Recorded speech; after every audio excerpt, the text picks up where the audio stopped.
Assalamualaikum warahmatullahi wabarakatuh. Para pemirsa dimanapun Anda berada, semoga kita semuanya dirahmati oleh Allah Subhanahu wa Ta'ala. Berjumpa lagi dalam serial Apa Kata Ustadz. Pada kali ini kita akan membahas tentang ilmu batin, atau biasa diistilahkan juga dengan namanya ilmu tasawuf. Para pemirsa yang dimuliakan Allah, Nabi Muhammad SAW meninggalkan umatnya dalam keadaan penuh cahaya dan terang benderang. Semuanya sudah diatur oleh beliau. Dari mulai kita bangun tidur, dari mulai kita memakai pakaian, masuk ke kamar mandi, bagaimana di kamar mandi, kemudian bagaimana kita beraktivitas, itu semuanya sudah diatur oleh baginda Nabi besar Muhammad SAW. Dan semua urusan-urusan zahir dalam ibadah kita sudah ada aturannya. Sehingga ilmu-ilmu yang mengatur tentang zahir sering dinamakan dengan namanya fiqhul zahir.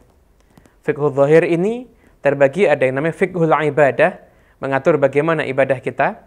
Ada yang namanya fiqhul muamalah, bagaimana muamalah kita, jual beli, utang piutang, bisnis, sewa menyewa, pinjam meminjam, diatur semuanya. Wakaf, ada semuanya. Ada juga namanya fiqhul munakahat, fikih tentang pernikahan. Juga ada yang namanya fiqhul jinayat, fikih tentang pidana dan perdata. Semuanya telah diterangkan dengan jelas oleh Nabi besar Muhammad SAW. Akan tetapi beliau bukan cuma mengajarkan kepada kita urusan zahir, tapi beliau juga mengajarkan kepada kita urusan batin. Bagaimana merawat hati kita, karena hati adalah tempat pandangan Allah Subhanahu wa Ta'ala. Bagaimana hati kita ini jadi hati yang layak untuk dipandang dengan pandangan rahmat oleh Allah Subhanahu wa Ta'ala. Bagaimana mengenali sifat sombong? Ada nggak sifat sombong dalam hati kita? Lalu apa akibat daripada sifat sombong? Dan bagaimana caranya menanggulangi atau menghilangkan sifat sombong tersebut? Beliau telah mengajarkan itu semuanya, dan ilmu tentang batin dinamakan dengan nama fiqhul batin. Fiqhul batin sering diistilahkan dengan nama tasawuf. Ada juga yang mengatakan namanya tazkiyah.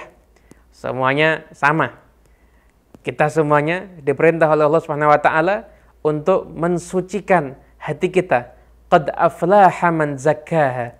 Sungguh beruntung orang-orang yang mensucikan batinnya. Nah, untuk mensucikan batinnya ada ilmunya. Dan ilmu tersebut telah diajarkan oleh Nabi besar Muhammad SAW. Beliau mengajarkannya kepada para sahabat. Sehingga para sahabat punya cara tersendiri untuk membersihkan batin.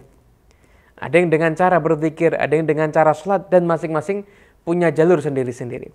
Sebagaimana fiqhul zahir, fikih itu nanti diajarkan oleh Nabi kepada para sahabat, sahabat mengajarkan kepada para tabi'in, tabi'in kepada para tabi'in, dan nanti setelah itu terjadi berbagai macam jalur, ada mazhab ini, ada mazhab ini, ada mazhab ini.